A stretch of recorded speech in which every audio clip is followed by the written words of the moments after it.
जंगल में चारों तरफ काले बादल छाए थे।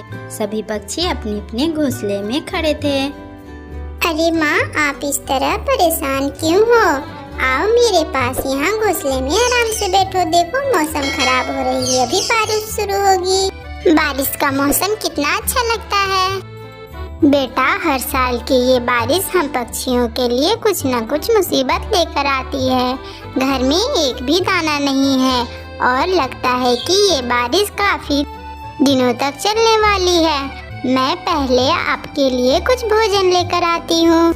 ऐसा कहकर तेज हवा और तूफान में टोनी चिड़िया अपनी बेटी के लिए भोजन लेने चली जाती है।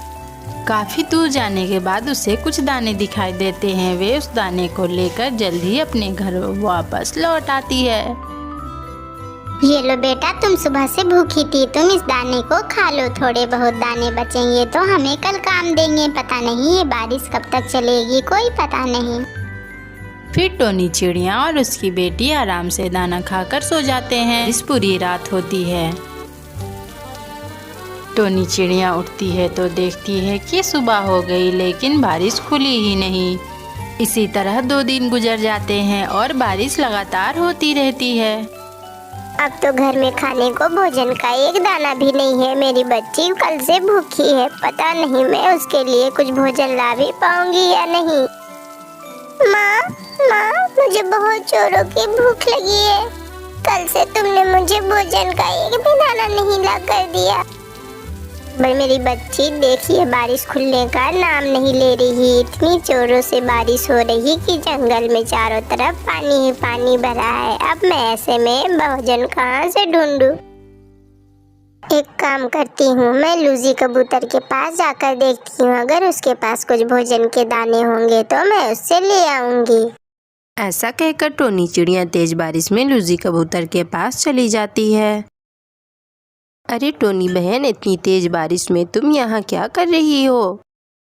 अरे लूजी बहन, मेरी बेटी 2 दिन से भूखी है। उसने भोजन का एक भी दाना नहीं खाया और जंगल में तो तुम जान रही हो, बारिश की वजह से चारों तरफ पानी पानी भरे हैं। अगर तुम मुझे कुछ दाने दे देती तो मैं अपनी बेटी को भोजन दे पाती। हाँ बहन, क्यों नहीं। लो, ये कुछ दाने मेरे पास पड़े हैं, तुम इन्हें ले जाओ और अपनी बेटी को दे दो। टोनी चिड़िया दाने ले आती है और अपनी बेटी टुनटुनी चिड़िया को खिला देती है। बारिश भी रुक जाती है और सवेरा होते होते जंगल का सारा पानी भी सूख जाता है। अब सभी पक्षियों की भूखमरी दूर हो चुकी थी और सभी पक्षियां भोजन के लिए निकल पड़ी थीं। मधुवन जंगल में बहुत तेज जोर से बारिश आई हुई थी। चारों तरफ पानी ही पानी थे। इस तेज आंधी तूफान ने राजू कौवे को बेघर कर दिया था। उससे उसके माता पिता को छीन लिया था। इस तेज बारिश ने तो मुझसे मेरे मम्मा पापा ही छीन लिए। मुझे तो अभी तक अच्छे से उड़ना नहीं आता। मैं अब इस जंगल में कैसे रहूँगा? कौन रखेगा मेरा ख्याल? ऐसा कहकर राजू कौवा रोए जा रहा था। तभी वहाँ से टोनी चिड़िया गुजरती है। अरे कालू बेटा, क्या हुआ? तुम इस तरह क्यों रोए जा रहे हो? और तुम्हारे मम्मी पापा कहाँ हैं? क्या बताऊं टोनी आंटी, मेरे मम्मा पापा अब इस दुनिया में नहीं रहे और पता नहीं मेरा ख्याल अब कौन रखेगा। मुझे तो कुछ समझ नहीं आ रहा कि मैं अपने मम्मा पापा के बिना कैसे रहूंगा। ऐसे ना रो कालू बेटा, हम सब हैं ना तुम्हारे साथ। हम सब मिलकर तुम्हारा ख्याल रखेंगे। तुम रो नहीं बेटे, चलो तुम आज से मेरे साथ मेरे घोंसले में रहना। फिर टोनी चिड़िया राजू कौवे को अपने साथ अपने घोंसले में ले आती है। टोनी चिड़िया की एक बेटी थी। टुनटुनी बेटा, ये राजू कौवा है, आज से ये तुम्हारे साथ ही रहेगा। तुम दोनों दोस्त की तरह एक साथ रहना।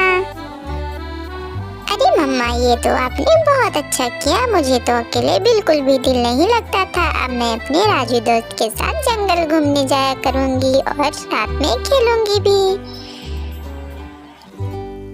कई महीने गुजर जाते हैं। अब राजू कौवा पूरी तरह से अपने माता पिता को भूल जाता है और टोनी चिड़िया के साथ अपनी ज़िंदगी अच्छी खासी गुजारने लगता है।